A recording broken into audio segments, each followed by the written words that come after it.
Hello, my very dear Aries. This is your reading for the week of September 8th.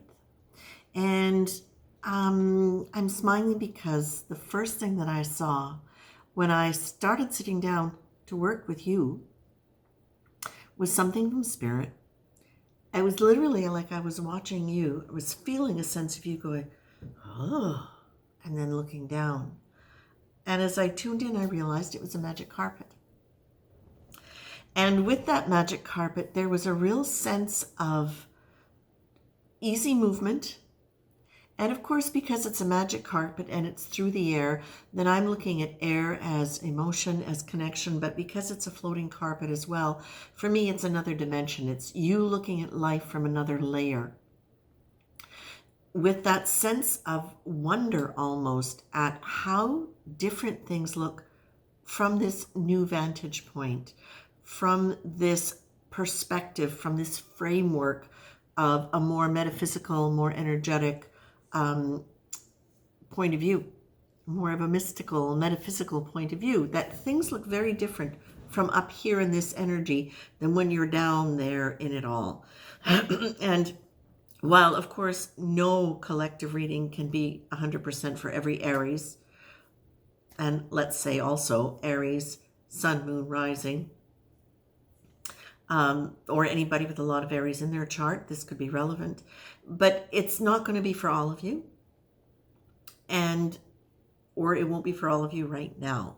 But the feeling that I'm getting is many of the collective has managed to have this different perspective because they've broken through on something. They have allowed themselves in some way to reorient their position, and reorient their position in terms of what do they want? What are the choices they wish to make now? And the cards that I'm getting here and the feeling that I'm getting here is literally like, I want to laugh with a sense of freedom because now all of a sudden you're choosing what you want. Your values are the one that are important. Not that you don't consider other people's, but you are choosing now to make a decision, make decisions based on what's valuable to you, what you feel is relevant. And it's not always the things that look like they're in your favor. Sometimes they are, excuse me. But sometimes there are decisions that you're making because you absolutely know that it is the right thing for the situation, for everybody concerned.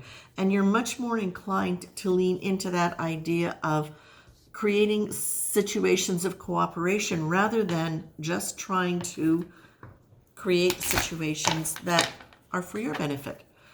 At the same time, you're not apologizing for having your opinion about things, for having your thoughts about it. You're able to say what you feel and not apologize for it. Because now, one of the reasons you're able to do that is because you are looking at things from another level. You are more heart-centered rather than ego-centered. So you're not as nervous about saying things in a way that could potentially alienate people. The first card that came out for you was faith. Faith is a process, a creative evolution. Faith is linked to the internal experience of spirituality rather than the external experience of religion. Faith develops as we move inwards into deepening self-awareness and the understanding of our own spirit. And that goes along exactly with the feeling that I was getting as you're on this beautiful magic carpet. Now, also, what they're reminding me is, and then they say, just as I was about to say this, that they wanted me to remind you that you're the one that is deciding where the carpet goes. And then I focused on your second card, which was risk success. Take a chance. Act as though everything you do might be the best possible choice. Here you've got your choose card. Commit to it. Engage in life, willing to take the chances that will move you forward to whatever success you desire, or even to the fulfillment of one you have not identified. And I feel that is super important because I feel like from this view, from this elevated view, you can see far wider. You have a much bigger picture of life. And so your sense of what might be possible for you has changed. It's expanded. And all of a sudden it feels as though opportunities for things you haven't necessarily let yourself have are available to you.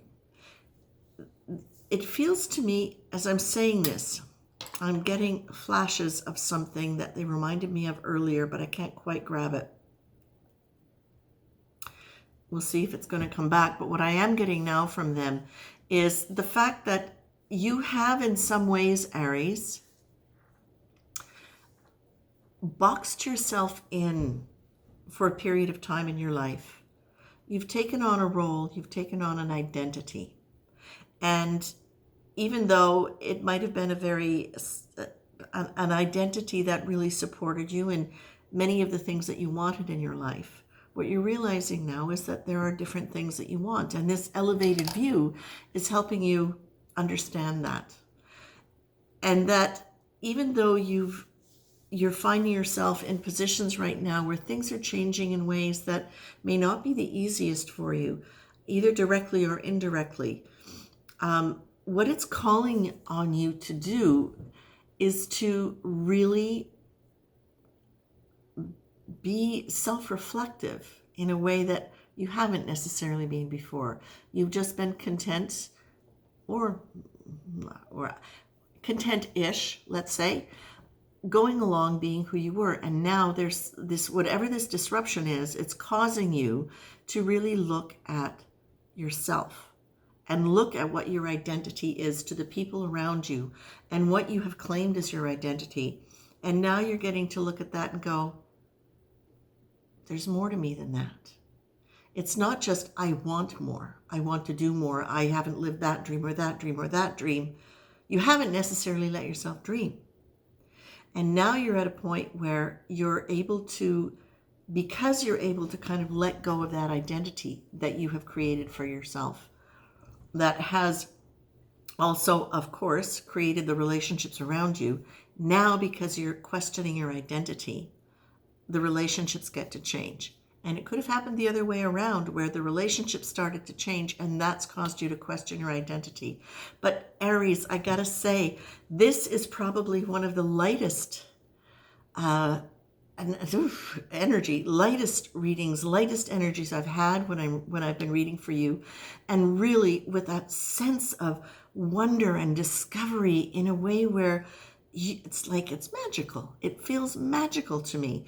And so for those of you for whom this is relevant, what I'm looking at here is continue. This is about faith. Everything is about faith because faith is an internal journey. And so you're being told, risk success, and do your best not to get pulled down into things that might seem hurtful to you. Use that as a way to question who you are in a relationship, who you've been, who you've become, how you'd like to be.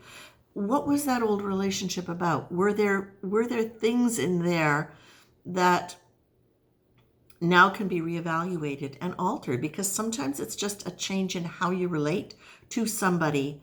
And sometimes, this is important, they're telling me, the way you relate to somebody is directly connected to how you relate to yourself.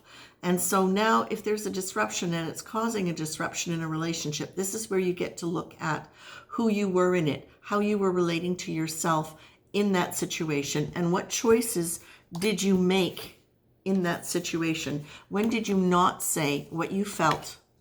Okay? And how did that lead to the situation being what it was? And now, how do you speak your truth about what you feel is right for you? How do you, and whether you say it to people or not, or whether or not it's just an agreement you make in yourself, how can you do that without apologizing for yourself? How can you just be in the feeling of right within you and allow that to develop whatever the relationships are around you, change it, adjust it, create new ones? I feel like you are literally sailing off into a new layer of emotion and a new layer of self-awareness and understanding of spirituality, spirit, compassion at a completely other level. And at a level where you are well. where you have vision, where you have agency to change your life and move things, and where you have the strength and where you have the confidence to be able to do it and let that change relationships in your favor, but in your favor in a way where it's not, no, how can I put this? Help me out here. Change relationships in a way where they are in your favor, but not against people. There you go. And then I just heard, and letting the chips fall where they may. Having the confidence to let that happen. Because Aries, the thing is, you don't really want to hurt people. It's not really what your choice has never really been to hurt people. You are not a malicious sign. You are simply, sometimes you have made choices that were the only ones you could make at a certain point in time because those were all the resources you had emotionally, physically, psychologically, spiritually. Now you've broadened out. Fly, be free in the universe, my lovely Aries. Take care.